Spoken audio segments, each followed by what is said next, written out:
A gente vai começar aí 2025, né? O governo começa 2025 sem o orçamento de fato aprovado. Há uma expectativa que possa acontecer ali para o final do mês de fevereiro, até mesmo início de março. A gente sabe que a Câmara e o Congresso como um todo, né? A Câmara e o Senado vão ter a votação, né, de mudança ali dos dirigentes, e isso deve ganhar os holofotes neste começo do ano letivo ali, no ano de 2025. Eu queria entender se você, na sua leitura, enxerga essa possibilidade do governo começar um ano sem este orçamento de fato aprovado, se dá margem de algum tipo de manobra também, o que pode vir a acontecer com a economia de começar o ano sem esse orçamento aprovado. A gente está falando muito em relação à questão do fiscal, ao temor do fiscal, isso pode dar algum tipo de margem ali para o governo continuar com essa expansão pelo menos por esses meses, ou 1 ou 2 meses que tiver ainda sem essa votação concluída? Paula, o governo vem tentando manobras diversas para conseguir efetivamente a não desagradar principalmente a sua base, que hoje no Congresso e Senado ele não tem. E isso é uma forma dele irrigar esse pessoal e continuar ali tentando renegociar o que ele quer junto ao Congresso e ao Senado. O que deixa um pouco mais abalado, talvez, o relacionamento do governo com o Centrão é que não se sabe até onde aquela manobra junto com o STF foi uma manobra do governo diretamente para questionar isso, para reduzir efetivamente o quanto que ele vai fazer de dispêndio para o Centrão, ou, né, efetivamente é um ato que possa ser vindo do STF normalmente, mas isso deixa essa margem de desconfiança, principalmente nos membros do Centrão, sobre esse questionamento que hoje eles têm junto ao STF. O ponto é, saindo o presidente da Câmara agora, vindo o novo presidente da Câmara, qual vai ser a postura dele junto ao governo? No meu ponto de vista, o governo vai ter ainda muito mais dificuldade, até pela escassez que se ter de recurso, para você ter essa distribuição do velho toma lá da cá da economia brasileira, que vem nos acompanhando há muitos anos, para conseguir passar o que ele precisa efetivamente. Não só também no Congresso e Senado, eu vejo o poder de convencimento ali da base do governo, de você conseguir, dentro do próprio partido do governo, de você ter uma redução efetivamente dessas distribuições, o quanto isso pode abalar ou gerar uma confusão dentro do governo. Então, eu vejo um cenário confuso hoje, politicamente, para o governo. Eu não vejo ele ter uma força para conseguir tomar as rédeas e conseguir passar o que ele quer efetivamente, e vejo um Centrão ali cada vez mais voraz, efetivamente, para conseguir negociar mais com maior força em cima do governo. Nós estamos falando de uma divisão do cofre vazio, né?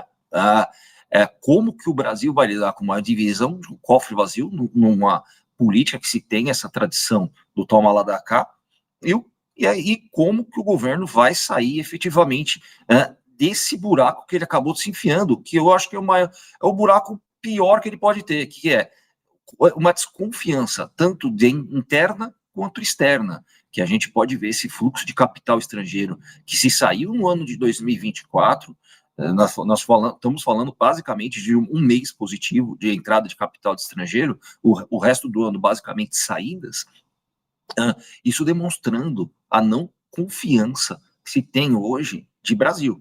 Então, mesmo com esse efeito juros, eu acho que o governo querendo trabalhar os juros para baixo, eu acho que ele acabou fazendo a função inversa, né? Então, nós vamos ver, eu acho, cada vez mais os juros pressionados, também por pontos externos também que a gente tem que levantar, saltar. Nós estamos falando do índice do dólar que partiu no começo do ano de 103, nós estamos falando hoje em 107 pontos, uma política americana diferente, né, da atual, que tende a ser um pouco mais agressiva, então isso acaba até mesmo prejudicando os emergentes, mas nós, dentro dos emergentes, estamos cada vez menos atrativos, né? Então, nós temos direcionamento de recursos para outros pares, como a África do Sul, que é um direcionamento até muito mais forte, e deixando o Brasil com uma situação muito mais desconfortável para o próximo ano. O Fabrício, você traz pontos importantes. Quero trazer o Vandick aqui. O Vandick, eu vou voltar aqui com o Vandick junto, porque o Fabrício trouxe um elemento interessante, né? Como que o governo vai sair desta cova que ele propriamente cavou. E ainda mais pontuando toda essa insatisfação ainda do Legislativo perante essa corda esticada ali com o Supremo Tribunal Federal em relação às emendas. Vandick, e aí, o governo vai conseguir, na sua visão, sem este apoio, sem apoio da Câmara, conseguir de alguma forma, talvez não somente sair da cova, mas diminuir um pouco desse espaço, desse buraco que ele acabou cavando aí para os próximos anos? Paula, o problema da cova é muito complicado, porque a última vez que nós tivemos uma situação de dólar disparando, inflação disparando e um problema fiscal dessa monta, inclusive atualmente tem um problema ainda pior, a gente estava nos aproximando da metade do governo da Dilma. E tem muito, né, quando a gente olha para a situação atual, tem muita similaridade com o governo da Dilma, especialmente dentro do Congresso, essa insatisfação do Congresso e inabilidade do governo em articular com o Congresso. Nosso Congresso é uma vergonha nacional, a gente não precisa falar isso de novo aqui, né? Nós estamos falando de pessoas que não têm o menor interesse no bem nacional ou tomar decisões que são necessárias. Mas, pelo outro lado, cabe ao governo articular com o Congresso para que possam haver políticas públicas, inclusive o que minimamente se espera é ter um orçamento. Né? E a gente já viu que o Congresso tem mostrado uma grande hostilidade ao governo nesse tomar lá da cá, e o governo, e principalmente o uso, né, por parte do governo, um uso promíscuo dessa relação muito próxima, principalmente com Cláudio Dino, para fazer as maldades em nome do governo, como se o governo pudesse tirar a mão e falar, eu não tenho nada a ver com isso, principalmente no que tange as emendas. Né? Ontem o Flávio Dino deu uma aliviada leve, mostrou a intenção de negociar.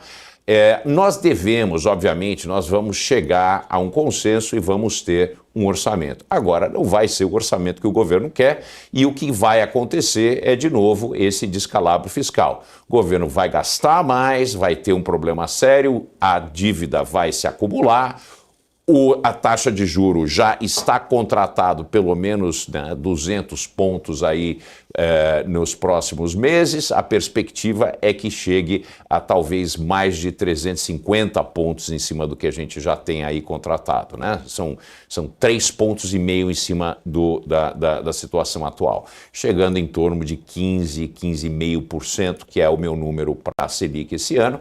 Isso vai criar mais buraco em cima do buraco desse rombo do governo.